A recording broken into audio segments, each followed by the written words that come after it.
지금 거울을 한번 보십시오. 이제 그 거울 속의 사람에게 약속해 주십시오. 이제부터 남은 인생 동안 베푸는 것은 오직 거울 속에 비친 자기 자신에게만 하기로 말입니다. 이 말을 듣고 혹시 마음 한구석이 불편하셨습니까? 부모가 돼서 어떻게 자식 힘든 걸 모른 척하고 나만 생각하냐, 이런 걱정이 드실 수도 있습니다. 우리는 평생을 콩 한 쪽도 나눠 먹으라고 배웠고, 가족을 위해서라면 내 입에 들어가는 밥알조차 아껴서 자식 입에 넣어주며 살아왔으니까요. 그게 사랑이고 그게 부모의 도리라고 믿어 의심치 않았으니까요. 하지만 선생님, 천만에요. 현실은 정반대입니다. 잔인하게 들릴지 모르겠지만 우리가 사는 세상은 너무나 냉정합니다. 돈 있는 노인은 지혜로운 어른 대접을 해주지만 돈 없는 노인은 서럽게도 눈치 봐야 하는 짐짝 취급을 하는 게 부정할 수 없는 현실입니다.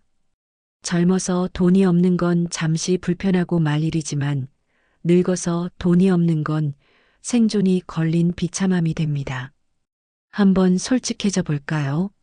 내 지갑이 빵빵하고 자식들에게 줄 게 있어야 바쁜 자식들도 명절에 한 번이라도 더 찾아오려 노력합니다.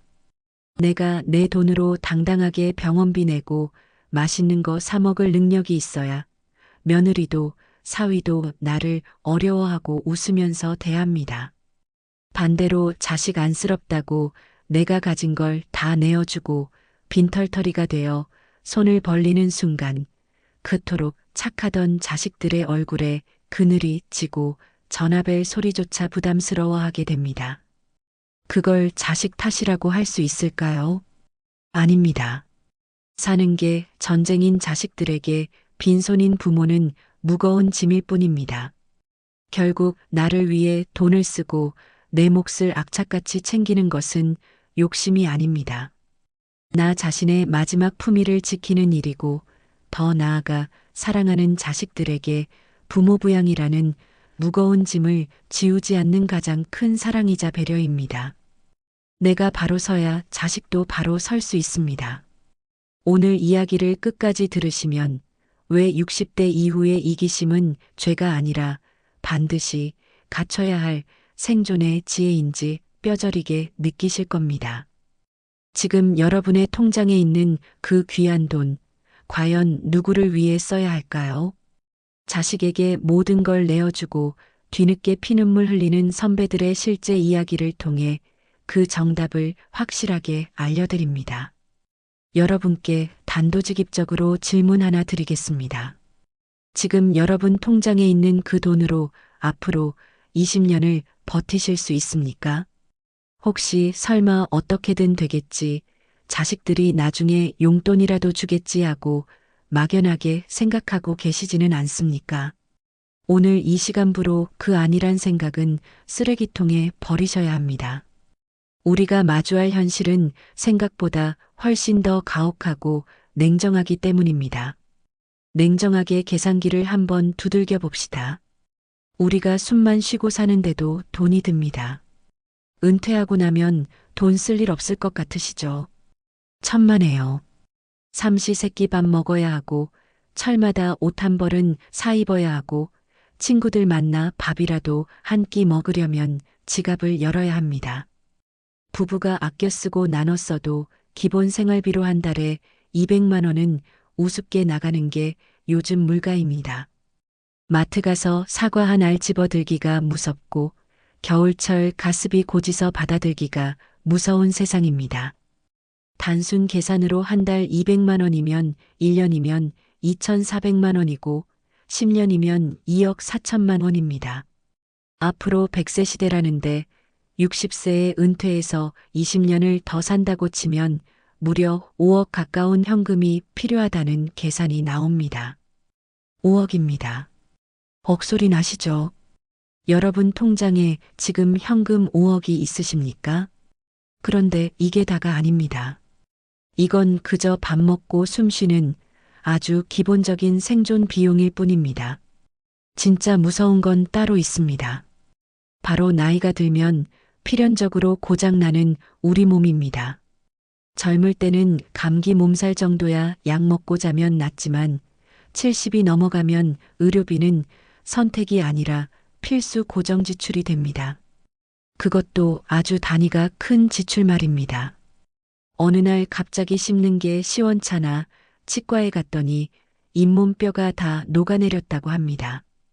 임플란트 하나 하는데 100만 원, 200만 원인데 위아래 다 하려면 2천만 원, 3천만 원이 순식간에 깨집니다. 무릎은 또 어떻습니까? 평생 걸어 다니느라 연골이 다 닳아서 인공관절 수술이라도 해야 한다면 양쪽 다리에 1,000만 원 돈이 들어갑니다. 이런 건 실비보험으로도 다 커버가 안 됩니다. 오로지 내 생돈으로 메꿔야 하는 구멍들입니다. 더 끔찍한 상황을 상상해 볼까요? 만약 운이 나빠서 치매가 오거나 중풍으로 쓰러져 요양병원이라도 가게 된다면 그 비용은 상상을 초월합니다. 요즘 요양병원비에 간병비까지 포함하면 한 달에 300만 원, 400만 원이 나가는 게 현실입니다. 그 돈을 1년이면 3, 4천만 원, 만약 5년을 누워 계신다면 2억 원이 넘는 돈이 공중분해됩니다. 웬만한 지방 아파트 한 채 값이 병원비로 다 날아가는 겁니다. 이게 남의 이야기 같으십니까? 내일 당장 나에게 닥칠 수도 있는 예고 없는 재난입니다. 상황이 이런데도 우리네 부모님들 마음은 참 약해 빠졌습니다.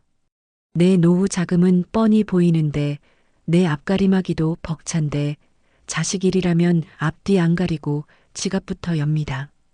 눈에 넣어도 안 아픈 손주 대학 들어갔다고 기특해서 등록금 보태주고 조카 결혼한다고 체면 칠해하느라 축의금 넉넉히 내고 자식이 사업하다가 조금 힘들다고 하면 에라 모르겠다 하고 노후 비상금을 헐어서 대줍니다.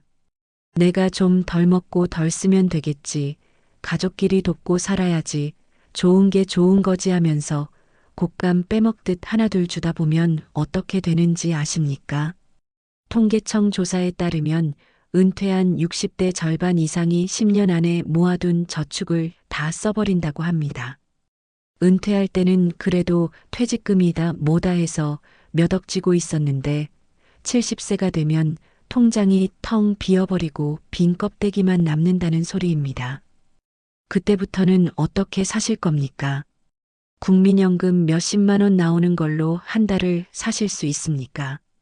관리비 내고 공과금 내고 나면 쌀 사 먹을 돈도 빠듯합니다. 김치에 물 말아 드시는 것도 하루 이틀이지 병원이라도 가야 하면 그때는 정말 답이 없습니다. 약국 가서 파스 한 장 사는 것도 손이 떨려서 망설이게 되는 비참한 노년이 기다리고 있을 뿐입니다. 기억하셔야 합니다.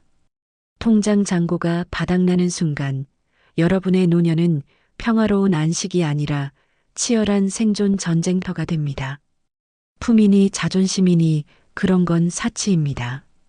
그때부터는 사랑하는 자식에게서 걸려오는 전화벨 소리가 반가움이 아니라 공포가 됩니다. 수화기 너머로 엄마 나 이번에 돈 좀 필요한데 하는 소리가 들릴까봐 가슴이 철렁 내려앉습니다.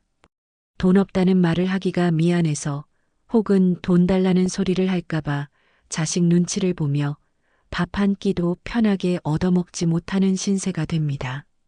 심지어 돈 문제 때문에 그렇게 살갑던 자식과 의절하게 되는 비극도 우리 주변에서 심심치 않게 일어납니다. 돈이 핏줄보다 진하다는 말이 괜히 있는 게 아닙니다. 어떤 분들은 이렇게 말씀하십니다. 내가 다 주면 나중에 우리 자식들이 나를 책임져 주겠지. 착각하지 마십시오. 돈이 없으면 자식에게 짐이 됩니다. 자식이 효자가 아니라서가 아닙니다. 자식들도 살기 힘든 세상입니다. 아무리 효자라도 부모님 병원비, 생활비 대느라 자기 자식 학원비 못 내고 대출금 못 갚으면 지치게 마련입니다. 부부싸움이 잦아지고 결국 그 원망의 화살은 돈 없는 부모에게로 향하게 됩니다. 긴 병에 효자 없다는 말 자식이 나빠서가 아닙니다. 부모의 가난은 자식의 불행으로 이어지기 때문입니다. 내가 내 노후를 책임지지 못해서 사랑하는 자식의 인생까지 늪으로 끌고 들어가는 것, 그건 사랑이 아니라 죄입니다. 여러분이 자식에게 주고 싶었던 사랑이 결국 자식의 발목을 잡는 족쇄가 되기를 바라십니까? 그 비참한 노후를 맞이하고 싶지 않다면 지금 당장 현실을 직시하고 내 주머니를 독하게 잠가야 합니다. 3억 원, 아니 최소한 몇 천만 원 정도라도 여유도는 죽을 때까지 내 손에 쥐고 있어야 합니다. 그래야 늙어서 자식 눈치 안 보고 아플 때 내 돈으로 당당하게 치료받고 가끔 손 좋으면 빳빳한 지폐 한 장 쥐어주며 인자하게 웃을 수 있습니다. 그 돈은 단순한 종이 조각이 아닙니다. 여러분의 노후를 지켜줄 생명줄이자 자식 앞에서도 고개 숙이지 않게 해줄 마지막 자존심입니다. 절대 무슨 일이 있어도 심지어 자식이 울며 불며 매달려도 그 생명줄을 놓지 마십시오. 그것이 당신이 살고 자식도 사는 유일한 길입니다. 이번에는 우리 주변에서 정말 흔하게 볼 수 있는 마음 약하고 사람 좋은 한 가장의 이야기를 들려드리겠습니다. 이분은 제 동네 이웃이기도 한 68살 최철호님입니다. 철호님은 평생을 법 없이도 살 사람이라는 소리를 듣고 사셨습니다. 직장 생활을 할 때도 후배들이 힘들어하면 밥 사주고 술 사주며 다독여주는 넉넉한 선배였고 친척들 경조사에는 누구보다 먼저 달려가서 봉투를 내미는 그런 분이셨습니다. 본인은 좀 덜 입고 덜 먹더라도 남한테 베푸는 게 사람 도리라고 믿고 살아오신 분이죠. 3년 전 철호님에게 평소 가깝게 지내던 사촌 동생이 찾아왔습니다. 명절이면 과일 상자 들고 찾아와서 형님, 형님하며 따르던 싹싹한 동생이었습니다. 그날따라 사촌 동생은 양손 가득 비싼 소고기를 사들고 와서는 철호님 앞에서 한숨을 푹푹 쉬더랍니다. 형님, 요즘 은행 이자가 얼만지 아세요? 물가는 천정부지로 오르는데 은행에 돈 넣어두면 그거 다 똥값 됩니다. 형님, 퇴직금 그렇게 묵혀두면 나중에 병원비도 안 돼요. 철호님도 내심 걱정하던 부분이었습니다. 퇴직금이랑 모아둔 돈이 좀 있기는 했지만 앞으로 100세 시대라는데 이걸로 죽을 때까지 버틸 수 있을까 하는 불안감이 늘 마음 한구석에 있었으니까요. 동생은 철호님의 그 불안한 틈을 정확하게 파고들었습니다. 형님, 제가 형님한테만 드리는 고급 정보인데 경기도 쪽에 땅 하나 사두세요. 거기 지금 개발 계획 확정되기 직전이라 지금 사두면 3년 안에 무조건 3배, 아니 5배는 뜁니다. 형님, 노후는 제가 책임질게요. 저만 믿으세요. 처음에는 망설였습니다. 평생 땀 흘려번 돈이지 투기 같은 건 해본 적도 없는 분이었으니까요. 하지만 3배, 5배라는 말, 그리고 무엇보다 형님 노후를 책임지겠다는 동생의 그 호언장담에 마음이 흔들리기 시작했습니다. 그래, 이 녀석이 남도 아니고 내 사촌 동생인데 설마 나한테 사기를 치겠어? 오죽하면 형 생각해서 이런 정보를 가져왔을까? 결국 철호님은 평생 모은 퇴직금 중 알짜배기 5천만 원을 뚝 떼어 동생에게 건넸습니다. 아내가 옆에서 불안해하며 말렸지만 철호님은 오히려 큰 소리를 쳤습니다. 당신은 사람을 왜 그렇게 못 믿어? 내 동생이야. 두고 봐. 몇 년 뒤에 우리 떵떵거리고 살게 해줄 테니까. 그 돈이 어떤 돈입니까? 30년 넘게 상사 눈치 보고 거래처에 굽신거리고 야근과 회식에 시달리며 피와 땀으로 모은 목숨 같은 돈이었습니다. 자식들 대학 등록금 대느라 정작 본인은 양복 한 벌 제대로 못 사입고 모은 돈이었습니다. 철호님은 그 돈을 건네주며 꿈에 부풀었습니다. 이 돈이 불어나면 아내랑 크루즈 여행도 가고 손주들한테 멋진 할아버지 노릇도 해야지 하고 말입니다. 하지만 그 꿈이 악몽으로 변하는 데는 그리 오랜 시간이 걸리지 않았습니다. 1년이 지나고 2년이 지나도 땅값은 오를 기미가 보이지 않았습니다. 개발 계획이 발표된다던 시점이 지났는데도 감감무소식이었습니다. 불안해진 철호님이 동생에게 전화를 걸었습니다. 그런데 이게 웬일입니까?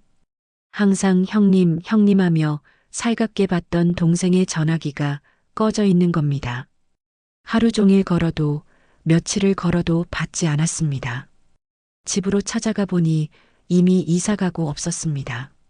알고 보니 그 땅 개발 가치가 전혀 없는 맹지 중에 맹지였습니다.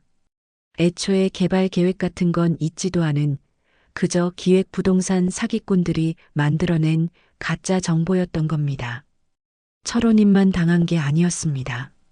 그 사촌 동생은 철호님뿐만 아니라 친척들, 친구들 돈까지 싹 끌어모아서 해외로 도주했다는 소식이 들려왔습니다. 나중에 들리는 소문으로는 동남아 어디서 골프 치고 호의호식하며 산다고 하더군요.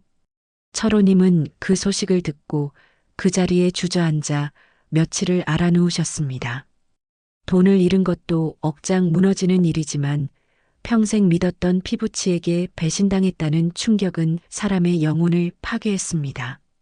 화병이 나서 속이 문드러지고 밤이면 잠 한숨 못 자고 뜬 눈으로 지새우는 날이 이어졌습니다. 하지만 더 견딜 수 없는 건 가족들의 시선이었습니다. 평생 큰 소리 한 번 안 내던 순한 아내가 철호님을 보며 가슴을 치고 울부짖었습니다. 당신이 내 노후까지 다 망쳤어. 이제 우리 어떻게 살아? 그 원망 섞인 비명을 듣는데 철호님은 정말 죽고 싶은 심정이었다고 합니다. 지금 최철호님은 어떻게 지내고 계실까요? 제가 며칠 전에 안부 차들렀다가 눈물이 핑 돌았습니다. 밖에는 찬바람이 쌩쌩 부는 영하의 날씨였는데 철호님의 집안은 냉골이었습니다. 난방비가 무서워서 보일러를 외출 모드로 돌려놓고 계셨기 때문입니다. 거실 한가운데 전기장판 하나만 덩그러니 켜져 있고 철호님은 집안에서도 두꺼운 패딩 점퍼를 입고 양말을 두 켤레나 신고 계셨습니다. 식탁 위에는 식은 밥과 김치 쪼가리 그리고 소주 한 병이 놓여 있었습니다. 저를 보시더니 쓴웃음을 지으며 말씀하시더군요. 내가 미쳤지. 그 돈 5천만 원이 내 수중에 있었으면 지금 따뜻한 보일러 빵빵하게 틀고 살았을 텐데. 아내한테 먹고 싶은 회 한 접시 맘 편히 사주고 친구들 만나서 밥 한 번 시원하게 샀을 텐데. 남 좋은 일 시키고 나는 늙어서 이 추운 방구석에서 덜덜 떨고 있구나. 내가 내 자신한테 너무 못할 짓을 했어. 나한테 너무 미안해. 철호님의 그 휑한 눈빛을 보면서 저는 뼈저리게 느꼈습니다. 베푸는 것도 능력이고 여유가 있을 때나 하는 것이지 내 생명줄을 담보로 베푸는 것은 자성이 아니라 자애구나. 사람 좋다는 소리, 의리 있다는 소리 다 부질없구나. 결국 내가 춥고 배고플 때 나를 지켜주는 건 남들의 칭찬이 아니라 내 통장에 꽂힌 잔고뿐이구나. 두 번째는 자식에게 모든 걸 다 내어주고 정작 본인은 치료 한 번 제대로 못 받은 65세 김영자님의 가슴 아픈 이야기입니다. 영자님은 우리 주변에서 흔히 볼 수 있는 자식이라면 껌뻑 죽는 평범한 어머니였습니다. 3년 전 외동딸이 결혼할 때 영자님은 인생 최대의 결단을 내렸습니다. 딸이 데려온 사위 될 사람이 성실하고 착하긴 한데 모아둔 돈이 턱없이 부족해서 서울 하늘 아래 전셋집 하나 구하기가 막막했던 겁니다. 딸이 눈물을 글썽이며 엄마 전세금이 너무 부족해. 대출도 더 이상 안 나온대 하며 우는데 어느 부모 가슴이 찢어지지 않겠습니까? 영자님은 고민 끝에 본인의 노후 비상금으로 묶어두었던 정기예금 1억 원을 깼습니다. 주변 친구들이 뜯어말렸습니다. 야, 영자야. 그거 내 생명줄이다. 남편도 없이 혼자 사는데 그 돈 없으면 너 나중에 어떻게 살려고 그래? 절대 주지 마라. 하지만 영자님은 친구들의 충고를 뿌리쳤습니다. 내가 건강할 때 도와줘야지. 자식 힘들게 시작하는 거 보고 어떻게 나만 편하게 살아? 그리고 우리 딸 착하잖아. 나중에 내가 늙고 병들면 설마 나 몰라라 하겠어? 우리가 남이야? 그렇게 영자님은 1억 원을 딸의 신혼집 전세금으로 보태주었습니다. 딸과 사위는 고맙다며 평생 효도하겠다고 큰절을 올렸습니다. 그때까지만 해도 영자님은 자신이 세상에서 제일 잘한 일을 했다고 믿었습니다. 그런데 지난달 예기치 못한 사단이 났습니다. 영자님 잇몸이 갑자기 무너져 내려서 음식을 씹을 수가 없게 된 겁니다. 치과에 갔더니 상태가 심각해서 임플란트를 해야 하는데 뼈 이식까지 포함해서 견적이 무려 300만 원이 나왔습니다. 당장 수중에 큰돈이 없던 영자님 며칠 밤을 끙끙 앓으며 고민하다가 떨리는 손으로 딸에게 전화를 걸었습니다. 평소 같으면 딸에게 짐되기 싫어서 말도 안 꺼냈겠지만 이가 너무 아프고 밥을 못 먹으니 어쩔 도리가 없었습니다. 얘야, 엄마가 이가 너무 아파서 밥을 못 먹겠는데 치과에 갔더니 비용이 좀 비싸구나. 저번에 엄마가 도와준 셈 치고 이번에 좀 보태줄 수 있겠니? 수화기 너머로 한참 동안 침묵이 흘렀습니다. 영자님의 심장이 쿵쿵 뛰었습니다. 잠시 후 딸이 한숨을 푹 쉬며 뱉은 말은 영자님의 가슴을 후벼 팠습니다. 엄마, 미안해. 우리 지금 대출 이자 갚느라 진짜 죽을 지경이야. 애 학원비도 밀렸어. 그리고 엄마, 임플란트 꼭 해야 돼? 요즘 틀니도 잘 나온다던데. 엄마는 밖에 잘 안 나가니까 그냥 저렴하게 틀니하면 안 될까? 그 전화를 끊고 영자님은 그 자리에 주저앉아 펑펑 우셨습니다. 300만 원이 없어서가 아니었습니다. 내가 1억을 줬는데 너는 나한테 300만 원도 못 해주니 하는 섭섭함 때문만도 아니었습니다.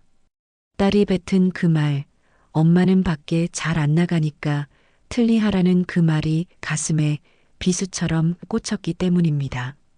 내 딸이 나빠서가 아닙니다. 딸도 사는 게 전쟁이고 대출 이자에 허덕이다 보니 부모의 아픔보다 내 지갑 사정이 먼저 보인 겁니다. 가난이 효심을 이긴 겁니다. 하지만 영자님은 가슴을 치며 후회했습니다. 그때 그 1억, 반만 줬어도, 아니 1천만 원만 내가 쥐고 있었어도 내가 내 돈 내고 당당하게 치료받고 갈비 뜯을 수 있었을 텐데 내 돈 없으니까 자식한테 죄인 취급받고 아파도 참아야 하는 서러운 꼴을 당하는구나. 돈이 없으면 부모 자식 사이에도 건널 수 없는 강이 생기는구나. 마지막으로 절세한다고 미리 재산을 넘겨줬다가 피눈물 흘리는 72세 박상훈님의 사연입니다.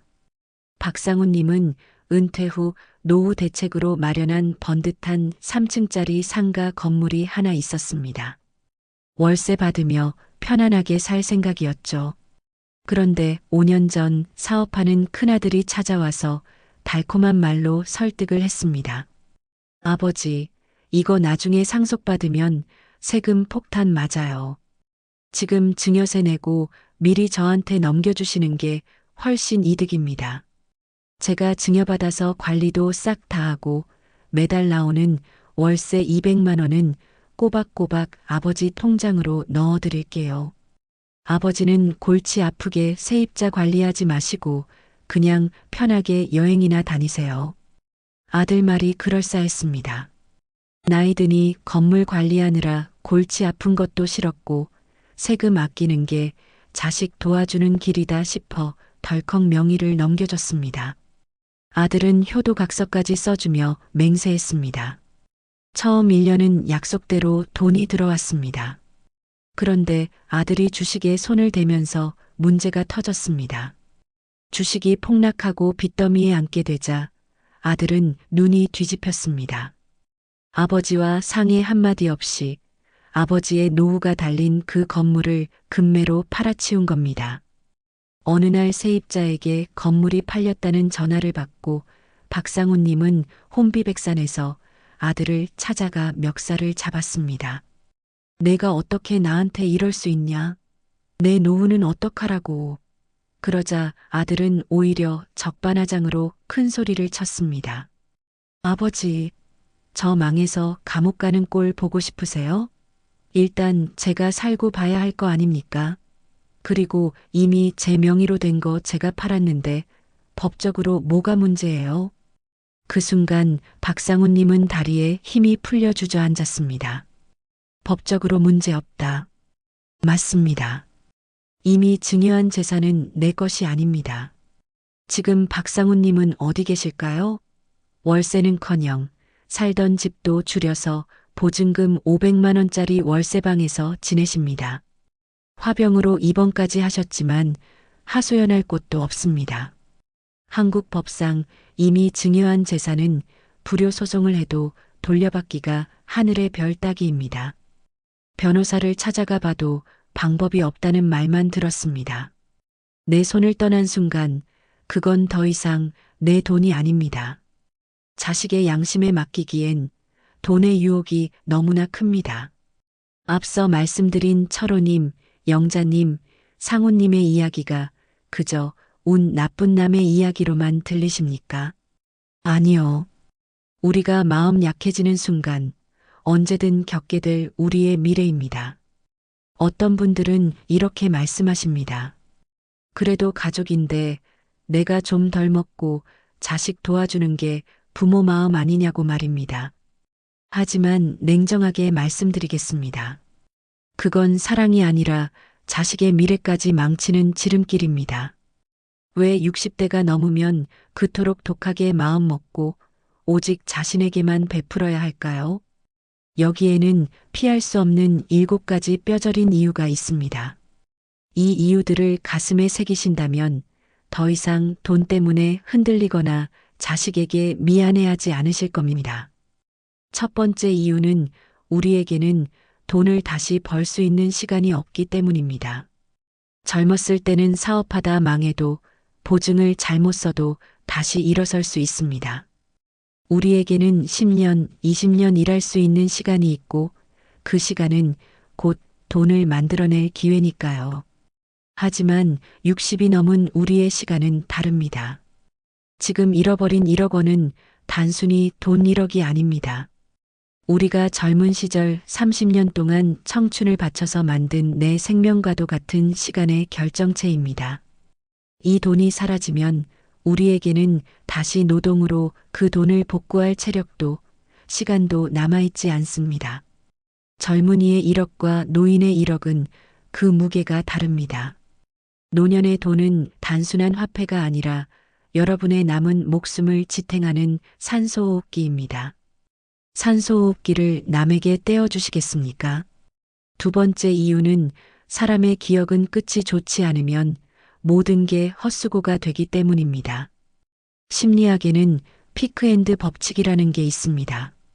사람은 어떤 경험을 할 때 가장 강렬했던 순간과 마지막 순간만을 기억한다는 겁니다.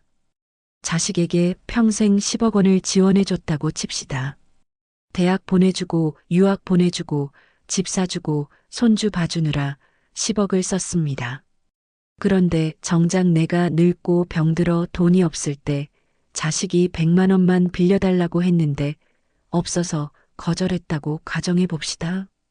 자식은 평생 받은 10억 원의 고마움을 기억할까요? 아닙니다. 마지막에 매정하게 거절당한 그 100만 원의 서운함만 기억합니다. 엄마는 왜 나 힘들 때 안 도와줘? 아버지는 왜 그렇게 인색해? 평생 베풀고도 마지막에 욕먹는 게 부모 노릇입니다. 그럴 바에는 차라리 처음부터 기대하게 하지 말고 내 몫을 챙겨서 끝까지 품위 있는 모습을 보여주는 게 자식 기억에도 훌륭한 부모로 남는 길입니다. 세 번째 이유는 법은 냉정해서 한 번 준 돈은 다시는 내 것이 될 수 없기 때문입니다. 많은 분들이 내가 자식한테 집 미리 증여해줘도 내가 살게는 해주겠지, 설마 쫓아내겠어 하고 믿습니다. 하지만 변호사들이 입을 모아 하는 말이 있습니다. 한국법에서 증여는 낙장불입입니다. 일단 등기가 넘어가는 순간 그 집의 주인은 아들이고 딸입니다. 자식이 사업하다 빚을 져서 그 집을 팔아먹든 며느리나 사위와 이혼하면서 재산 분할로 넘겨주든 부모는 법적으로 아무런 권리를 주장할 수 없습니다. 내 집에 살면서도 자식 눈치 보며 새빵살이하는 꼴이 됩니다. 효도 계약서를 쓴다 해도 소송까지 가서 돌려받기란 하늘의 별 따기입니다. 내 손에 쥐고 있어야 내 돈이지 자식 주머니에 들어간 돈은 남의 돈입니다. 네 번째 이유는 70세가 넘으면 의료비가 월세처럼 나가기 때문입니다. 지금은 건강하시죠? 등산도 가고 밥도 잘 드시니까 병원비 걱정 안 되실 겁니다.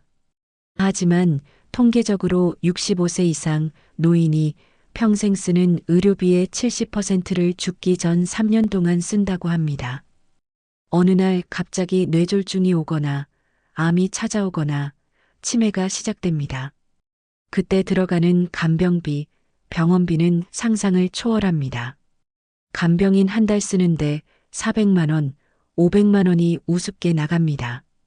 내가 내 병원비를 감당하지 못해서 자식에게 청구서를 내미는 순간 자식들의 얼굴에는 그늘이 지고 가정불화가 시작됩니다. 긴 병에 효자 없다는 말은 자식이 나빠서가 아니라 그 비용을 감당할 수 없어서 나오는 말입니다. 자식을 사랑한다면 내가 아플 때 자식이 빚지지 않도록 내 치료비는 내가 쥐고 있어야 합니다. 다섯 번째 이유는 효도의 기준이 완전히 바뀌었기 때문입니다. 인정하셔야 합니다. 우리 때는 부모님 모시는 게 당연한 의무였고 안 하면 불효자 소리 들으며 손가락질 받았습니다. 하지만 지금은 다릅니다. 효도는 의무가 아니라 선택입니다. 요즘 자식들, 자기 자식 하나 키우기도 벅찬 세상입니다. 대출금 갚으랴, 사교육비 대랴, 자기 노후 준비하랴 허리가 홱니다.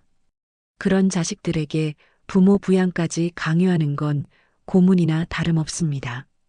며느리, 사위 눈치 안 보고 살려면 내 지갑이 든든해야 합니다. 돈이 있어야 자식 집에도 당당하게 가고 손주들한테도 환영받습니다. 돈 없는 부모는 찾아가기도 미안하고 오라고 하기도 미안한 존재가 되어버린 게 서글픈 현실입니다. 여섯 번째 이유는 연금만으로는 도저히 버틸 수 없기 때문입니다. 국민연금 평균 수령액이 50만 원, 60만 원 수준입니다. 물가는 하루가 다르게 뛰는데 그 돈으로 관리비 내고 밥 사 먹고 병원비 낼 수 있습니까? 불가능합니다. 결국 모아둔 목돈을 헐어서 써야 하는데 그 목돈을 자식에게 미리 줘버렸다면 어떻게 되겠습니까? 폐지 줍는 노인이 남의 이야기가 아닙니다. 준비되지 않은 장수는 축복이 아니라 재앙입니다. 물가는 뛰어가는데 내 연금은 기어가고 있습니다. 그 격차를 메울 수 있는 건 오직 여러분이 지금 움켜쥐고 있는 그 종잣돈뿐입니다. 마지막 일곱 번째, 이게 가장 중요합니다. 내가 나를 귀하게 여겨야 남들도 심지어 자식도 나를 귀하게 여기기 때문입니다. 이건 자식을 위해서가 아닙니다. 내 인생의 마지막을 초라하게 장식하지 않기 위해서입니다. 돈이 없어서 자식 눈치 보고, 돈이 없어서 아픈 거 참고, 돈이 없어서 친구도 못 만나는 살. 그렇게 살라고 평생 고생하신 거 아니지 않습니까? 나 자신의 존엄을 지키기 위해서라도 내 주머니는 내가 지켜야 합니다. 내가 내 돈으로 나를 대접할 때 세상도 나를 함부로 대하지 못합니다. 이것은 자존심의 문제가 아니라 인간으로서의 품격을 지키는 최후의 보루입니다. 자, 마음의 준비가 되셨다면 이제 행동으로 옮길 차례입니다. 자식에게 미안해하지 않고 내 노후를 단단하게 지키는 7가지 실천 기술입니다. 복잡하지 않습니다. 오늘부터 딱 이대로만 하시면 됩니다. 첫 번째, 나를 지키는 상한선을 정하십시오. 자식 도와주는 거 좋습니다. 하지만 순서가 틀렸습니다. 내 병원비, 간병비, 죽을 때까지 쓸 생활비는 무조건 떼어놓으십시오. 그리고 그 나머지 없어도 내 생존에 지장 없는 여유 자금 안에서만 돕는 겁니다. 이 돈은 내 목숨값이다라고 딱지를 붙여놓고 절대 건드리지 마십시오. 두 번째, 부탁받으면 무조건 3일의 법칙을 쓰십시오. 돈 빌려달라는 전화 받으면 가슴이 철렁해서 엉겁결에 알았다 하거나 거절하기 미안해서 쩔쩔매시죠? 딱 한 문장만 외우십시오. 통장 상황 좀 확인해보고 3일 뒤에 말해줄게. 그리고 3일 동안 냉정하게 생각하십시오. 시간을 두면 거절할 명분도 생기고 서로 감정도 덜 상합니다. 세 번째, 미래의 간병비를 미리 입으로 넣으십시오. 비싼 소고기 사드시는 거 손 떨지 마십시오. 지금 드시는 그 좋은 음식이 나중에 자식들이 부담해야 할 수천만 원짜리 병원비를 아껴주는 최고의 투자입니다. 아프지 않고 건강한 게 돈 버는 겁니다. 내 몸에 아낌없이 투자하십시오. 네 번째, 현금 대신 시간을 선물하십시오. 손주들 오면 5만 원, 10만 원 쥐어주는 거 아이들 금방 잊어버립니다. 차라리 그 돈으로 서점에 데려가 책을 사주거나 맛있는 걸 사주며 함께 시간을 보내십시오. 돈은 사라지지만 할머니, 할아버지와 함께한 따뜻한 추억은 평생 남습니다. 다섯 번째, 자식에게 자유를 주십시오. 내가 외롭다고 자식 붙잡지 마십시오. 우리 엄마 아빠는 혼자서도 참 잘 놀아. 이 말이 자식에게 주는 최고의 칭찬입니다. 내가 즐거워야 자식 마음의 짐도 가벼워집니다. 여섯 번째, 기다림의 미덕을 배우십시오. 자식이 힘들다고 할 때 쌈짓돈 꺼내주고 싶은 마음 굴뚝 같으시죠? 하지만 꾹 참으세요. 자식도 스스로 넘어져 보고 일어설 기회가 필요합니다. 부모가 다 해결해주면 자식은 평생 부모만 쳐다보는 캥거루가 됩니다. 믿고 지켜봐 주는 것, 그게 돈 주는 것보다 더 큰 사랑입니다. 마지막 7번째, 스스로를 귀하게 대접하십시오. 오늘 밤 거울 속의 자신에게 말해주십시오. 평생 가족들 먹여 살리느라 고생했다. 이제 남은 돈은 너를 위해 써라. 너는 그럴 자격이 충분하다. 내가 나를 귀하게 여겨야 세상도 자식도 나를 귀하게 여깁니다. 여러분, 자식에게 수억 원 재산을 물려주는 게 최고일까요? 아닙니다. 80세, 90세가 되어서도 자식에게 병원비 달라, 생활비 달라 손 벌리지 않고 내 발로 당당하게 걸어 다니며 내 돈으로 밥 사 먹는 부모. 이것이야말로 자식들이 바라는 진짜 기적이고 자식에게 줄 수 있는 최고의 유산입니다. 이기적인 게 아닙니다. 내가 무너지지 않아야 자식도 무너지지 않습니다. 오늘부터 베푸는 대상은 오직 나 자신뿐임을 잊지 마십시오. 오늘 영상이 마음에 닿으셨다면 댓글에 이렇게 남겨주세요. 나는 나를 귀하게 대접하겠습니다.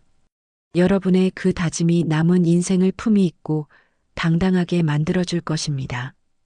오늘도 현명한 하루 보내십시오. 감사합니다.